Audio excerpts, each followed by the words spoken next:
High, আমি মারুফ। আমি একজন আর্টিস্ট, কার্টুনিস্ট। আর্ট রিলেটেড যত রকমের ব্যাপার রয়েছে, কমিক্স, কার্টুন, ইলাস্ট্রেশন বা স্টোরি বোর্ড, অ্যানিমেশন, এগুলো সবকিছুতে আমি টুকটাক কাজ করি। কমিক্স শুরু করি অনেক আগে, যখন স্কুলে ছিলাম তখন। ব্যাক বেঞ্চাররা সবসময় পিছনে বসে যেরকম আঁকাআঁকি করতো, আমি হচ্ছে আমার ফ্রেন্ডদের সাথে বসে কমিক্স বানাতাম। আমি ছিলাম আর্টিস্ট, ওরা গল্প বলতো, আমি সেইভাবে হচ্ছে কমিক্স তৈরি করতাম। তো আমি প্রথম কমিক্স শুরু করি ডোরেমনের একটা কমিক্স দিয়ে। ওটা আমরা নিজেরাই পড়তাম।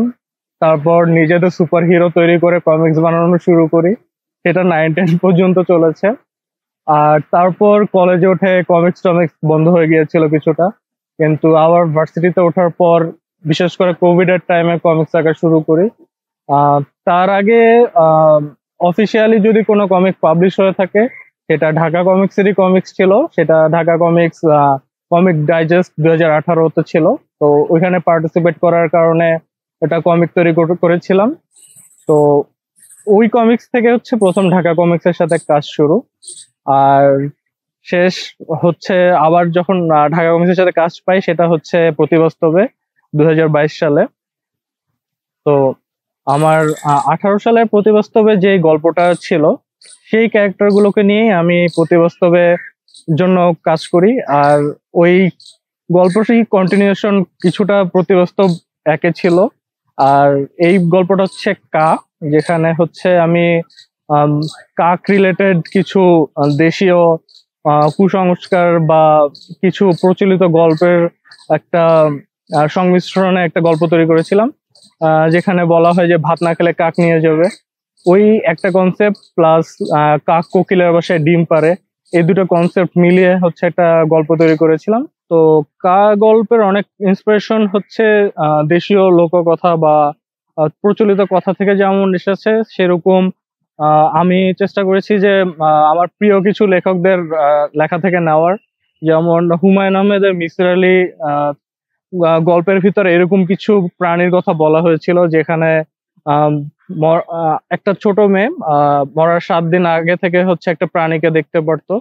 তো সে ওই প্রাণীটাকে যার পিছনে দেখতো, সেই 7 দিনের ভিতর মারা যেত বলে।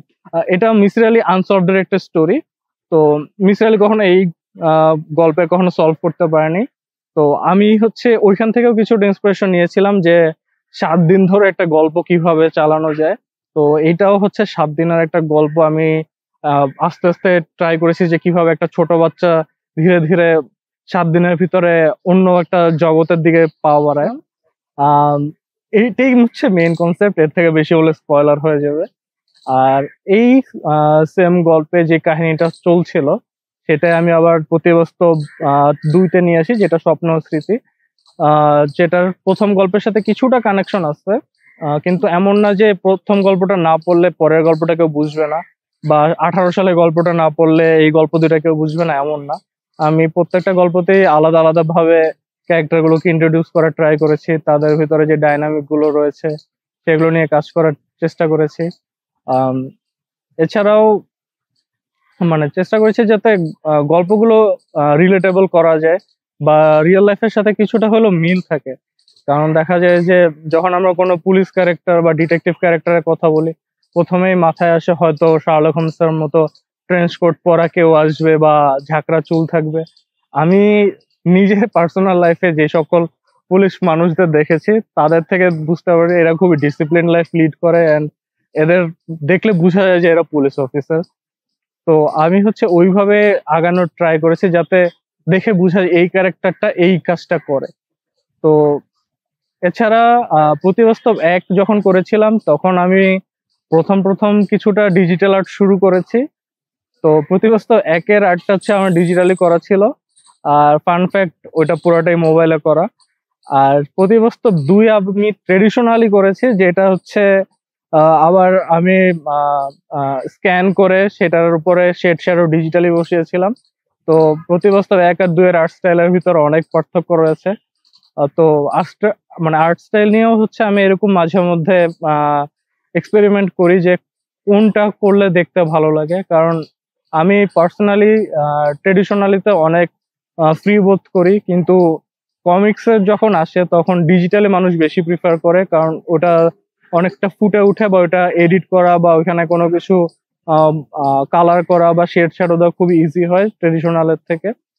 তো আমি প্রতিবাস্তব দুয়ে সেটাই ট্রাই করেছিলাম। প্রতিবাস্তব তিনেও গল্প দেওয়ার ইচ্ছা ছিল, কিন্তু পার্সোনাল কিছু রিজনে আমি সেটা করতে পারিনি। কিন্তু হ্যাঁ, ওইখানেও আমি যদি গল্প দিতাম তাহলে আগের দুটা গল্পের সাথে কিছুটা কানেকশন রেখে দিতাম, যে লিনিয়ার একটা স্টোরি টেলিং যাচ্ছে, যে একটার পর একটা স্টোরি আসতেছে এরকম। তো প্রতিবাস্তবের ফিউচারে যদি আবার কাজ করি তাহলে ট্রাই করব ওই সেম ক্যারেক্টার গুলোকে নিয়ে আসা, বা যদি অন্য কোনো থিম মাথায় আসে, অন্য কোনো ক্যারেক্টার নিয়ে যদি কাজ করতে চাই তাও করতে পারি। প্রতিবাস্তব 2 যেটাতে স্বপ্ন স্মৃতি আমাদের থিম ছিল। তো এই থিমে কাজ করার টাইমে রাখার চেষ্টা করেছিলাম, আমরা যখন মাঝে মধ্যে স্বপ্নে কোনো কিছু নিয়ে ওয়ার্নিং পাই সেই থিমটা রাখার চেষ্টা করেছিলাম। মাঝে মধ্যে এমন হয় যে কোনো কিছু নিয়ে একটা স্বপ্ন দেখলাম এবং সকালবেলায় বা পরবর্তীতে খুব তাড়াতাড়ি জিনিসটা নিজের লাইফে হলো, খুব ডেজাভু টাইপের একটা জিনিস। তো ওইরকম একটা জিনিস আমি এই গল্পটা রাখার চেষ্টা করেছিলাম। গল্পটার নাম চাঁদের মা বুড়ি। এটাও আমাদের লোককথার যে একটা কথা আছে, চাঁদের মা বুড়ি পান্তা খায় বা চরকা কাটে, এই চাঁদের মার বুড়িকে নিয়ে কাজ করার চেষ্টা করেছিলাম। আর চাঁদের মার বুড়িকে নিয়ে প্রথমত রবীন্দ্রনাথ ঠাকুর একটা মানে ছড়া লিখেছিলেন, সেইখান থেকে আমি কোনো ইন্সপিরেশন নেই, কারণ ওইটা অন্য একটা পুরো থিম ছিল। তো আমি এই গল্পটাতেই প্রথম যে ক্যারেক্টার গুলো ছিল এবং তারা প্রথম যে কেসটা নিয়ে কাজ করতেছিল সেই কেসটারই কিছুটা অংশ এখানে মানে ইন্টারল্যাপ করেছে, কারণ ওইটাও সলভ হয় নাই। আর এখানেও ওই গল্পটা আনসলভই থেকে যায়, কিন্তু এইখানে নতুন যে গল্পটা ইন্ট্রোডিউস হয় সেটা সলভ করার ট্রাই করেছি। আর আমার মোস্ট গল্পই কিছুটা ম্যান ভার্সেস মনস্টার টাইপের, বা ঘোস্ট যাই বলি না কেন। এখানে যে ঘোস্ট বা মনস্টার টাইপের ক্যারেক্টার গুলো থাকে, আমি ট্রাই করেছি একটা জিনিস সবসময় রাখার, যে আমরা বলি না যে মানুষ সৃষ্টির সেরা, তো যাতে মানুষরাই সবসময় আগে থাকে এইটার একটা ট্রাই করেছি। কারণ সবসময় দেখবেন গল্পগুলো পড়লে যে মানুষরা সরাসরি এদের উপর ঝাঁপায় পড়তেছে যখন লাস্ট মোমেন্ট আছে, এবং নিজের শেষটা দিয়ে ট্রাই করে নিজের আপনজনদের বাঁচানোর। তো ওই জিনিসটা আমি এখানে রাখার ট্রাই করেছিলাম। এছাড়াও আমি আরো অনেক জায়গা থেকে ইন্সপিরেশন নিয়েছিলাম, যাতে এই মনস্টার গুলো কোথা থেকে আসে বা এরা কোথায় থাকে বা এদের অরিজিন কি হতে পারে, এরকম একটা হিন্ট দেওয়ার। তো দেখি ফিউচার এটা নিয়ে কাজ করতে পারি কিনা। আর আপাতত বলবো যে যারা যারা এখনো প্রতিবাস্তব 1, 2, 3 পড়েন নাই তারা পড়ে ফেলুন, যাতে পরবর্তীতে আমি আবার নতুন কোনো কমিক্স আনলে সেগুলো আপনারা খুবই ইজিলি বুঝতে পারেন এবং আমার আবার নতুন করে ইন্ট্রোডাকশন দেওয়ার না লাগে। তো চোখ রাখুন প্রতিবাস্তব 4 এর জন্য।